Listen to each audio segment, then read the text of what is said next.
NASMARB is back, and we have returned to the Hyper Speedway for the WofWay 500, as we are now back at this racetrack for the second time. First track to be featured twice here on the NASMARB circuit. Of course, the Lightspeed 400 was run here. As you look at our qualifying lineup, an inversion of our last race, the Misfortune 400. So Murakami and Quillo, who failed to qualify for that race, will start it off, as you see the rest of the lineup there.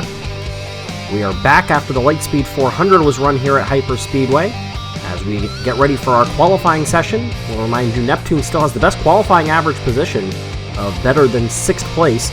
Meanwhile, Woodpecker, despite a good run last time, averaging just a qualifying position of 16th. Confetti and Oak were the drivers to fail to qualify in this last attempt at this racetrack, the Lightspeed 400 here at Hyper Speedway.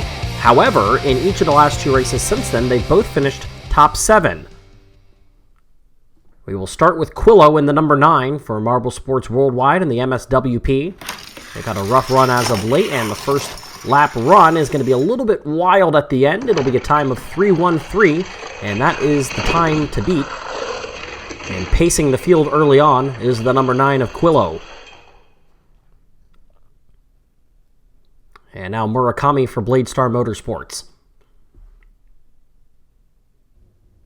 Currently 20th in the standings. Has been a rough run for the 4-car spins, and will come across the line backwards, I believe. A time 3:29 as we have a look at the replay. Unless my eyes deceive me there. Yep, across the line backwards is the 4-car. And about a 10th and a half slower than the 9. Here's Jack Tato, 17th in the standings. Coming in that green and blue looking marble. The black and blue car, and across the line again backwards. That's a time of 3:06, and fastest so far belongs to the 12 of Jack Tato. That'll bring up Spitzer in the 25, driving for Woff's Bowling Alley. Spitzer qualified 13th here. Worst of the season at this racetrack for the 25, and it looks like a pretty good run. A little sideways at the end, but a good time. It's sub 3 seconds, a 2.97 for the 25. Spitzer, of course, our first ever pole winner. And now the number 2 of Sal. 18th in the standings and having a rough season.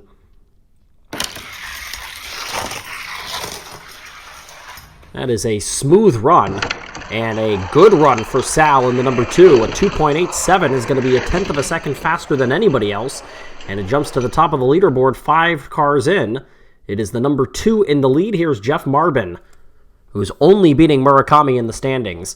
Do you see those driver profiles on the right side of your screen? Give you some of that information. Jeff Marbin's had a really hard year. This is a smooth run. Didn't look as fast. It's not. It's a 3.20. And that is the struggle points for Jeff Marbin, is just the fact that that speed is just not in that car, despite the fact that it was a smooth run. Just imagine if it hadn't been a smooth run. Here is Bloodstorm in the 86. Has really come on stronger after a rough start to the season, up to 11th in the standings. And coming across the line backwards, looked like it was in between the first and second turns that Bloodstorm got sideways and then turned back. That's exactly what happened. Looked pretty cool, but did not end up as a very good result. 3.44 is the time. It's the slowest time run so far. And here is Steve in the 89.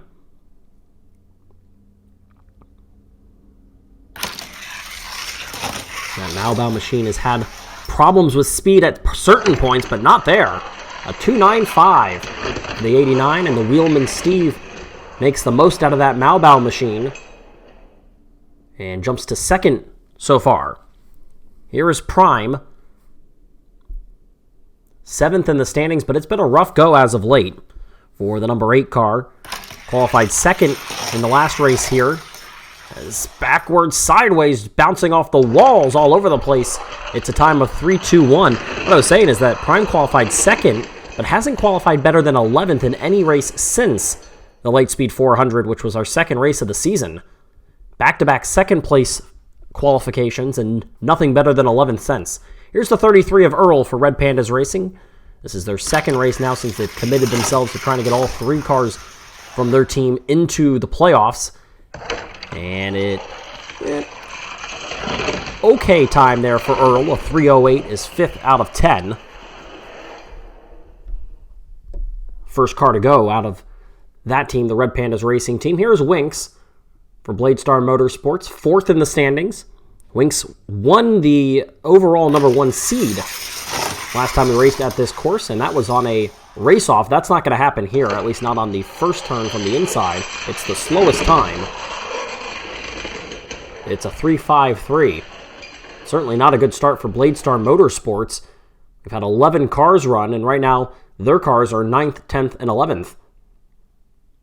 So certainly not what they wanted to do. Here is the 93, the Texas Rollhouse Machine of Electro for OB Racing. First of their 2 cars to go. This looks like a slow time as well.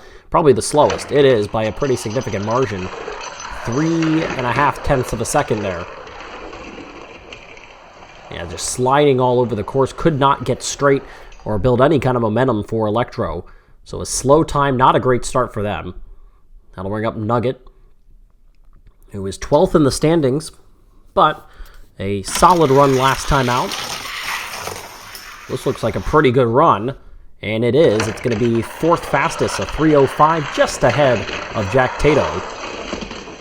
That is the best time over 3 seconds. So far, Sal, Steve, and Spitzer have all run sub-3 second times. Here's Neptune in the 11. As we said, Neptune, best average qualifying position, a 5.75.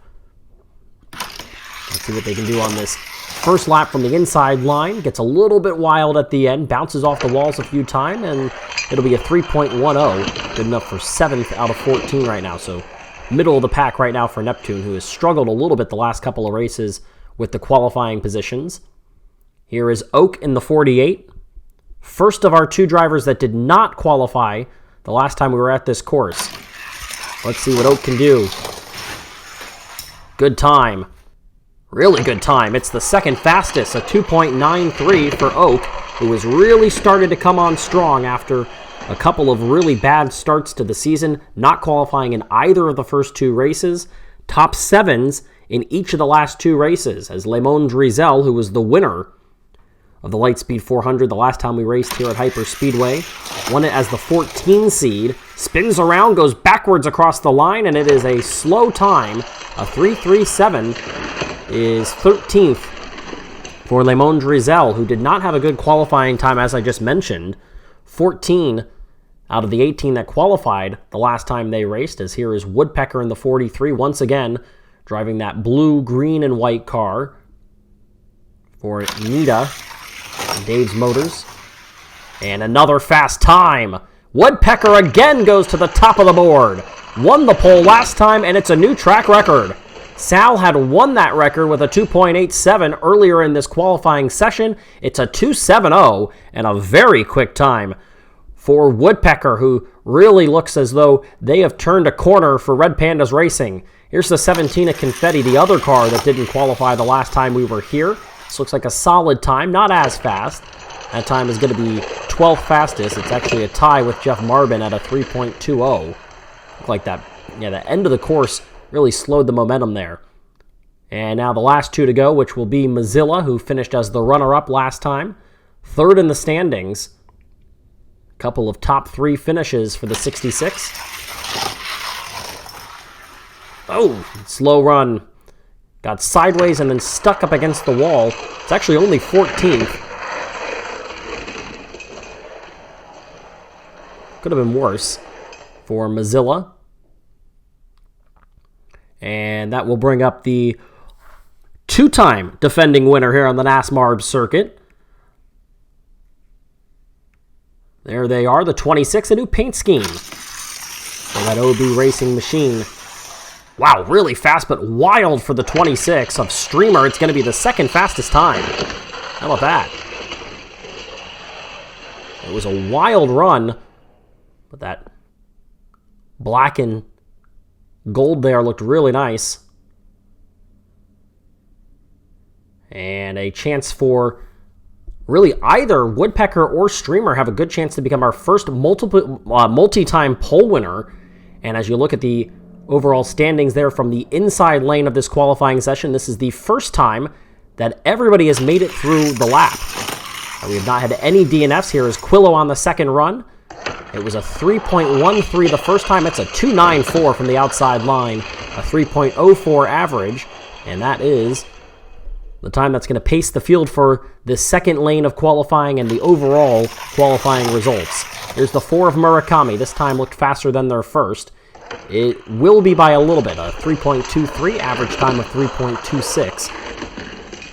Over 0.2 of a second slower than Quillo, though, who looks to redeem themselves after a failed qualifying attempt last race. Here's Jack Tato in the 12, flipping upside down, cannot get across the line.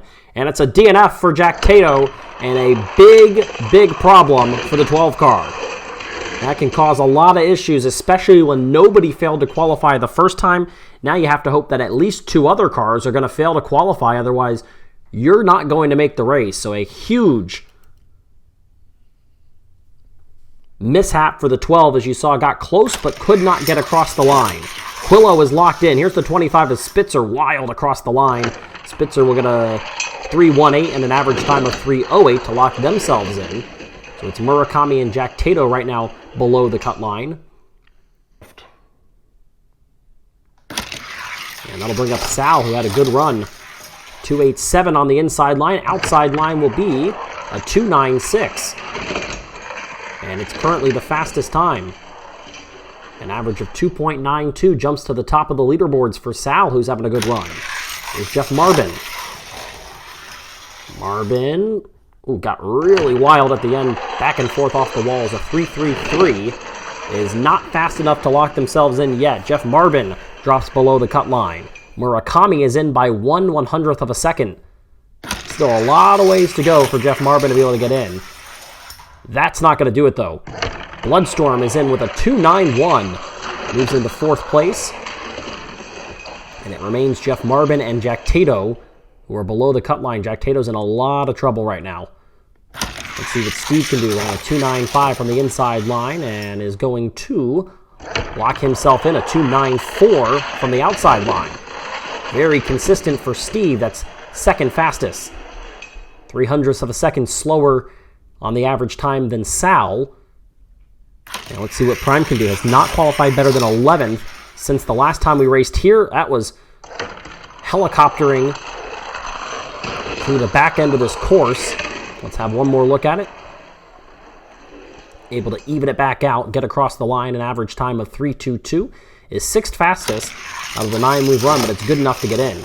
Here is Earl, who slows but still gets across the line and is in with an average time of 3.25. And a good first run is the saving grace for Earl after a rocky run there from the outside line. Here is Winks, the defending pole winner from this course. Will get across the line there. And Winks runs a 3.45 average time. It is not fast enough to beat Jeff Marbin. So Marbin is in. Winks and Jack Tato now drop below the cut line. There's the 93 of Electro, who did not have a good run, had the slowest time, and is going to not be able to get out of the corner. Problems for Electro. In a lot of trouble now. Electro had already the slowest time, and Electro's going to be eliminated. There's no chance that the 93 can beat anybody out. Winks is locked in now, and now Jack Tato has a little bit of hope. Coming across the line, wild is the 16 of Nugget, able to get in with an average time of 3.35. That's 10th out of 13. Electro is out, average time of 4.67. If you run the fastest or the slowest time from one lane and then don't qualify from the other, there's no chance. And now Neptune cannot get through. The best average qualifier is not going to get through this course, and they are below the cut line. Jack Tato is able to get enough of the other cars not to be able to finish that they are in. Wow. And we have a look at what we saw. This is a flashback to the Lightspeed 400 and the qualifying session there. A wild, terrible ride run by the 48 of Oak, who will now try to redeem that. It was a rough start to the season. Oak in the 48 has a solid run and will get across the line and into this race. Oak will run the 3rd fastest average time, 1/100th slower than Steve. They're now the 3 seed. As you look at that replay there, and here is Biedrzycki. Won this race as a 14 seed the last time we were here. They are across the line and in with an average time of 3:23. We'll jump up the leaderboard there.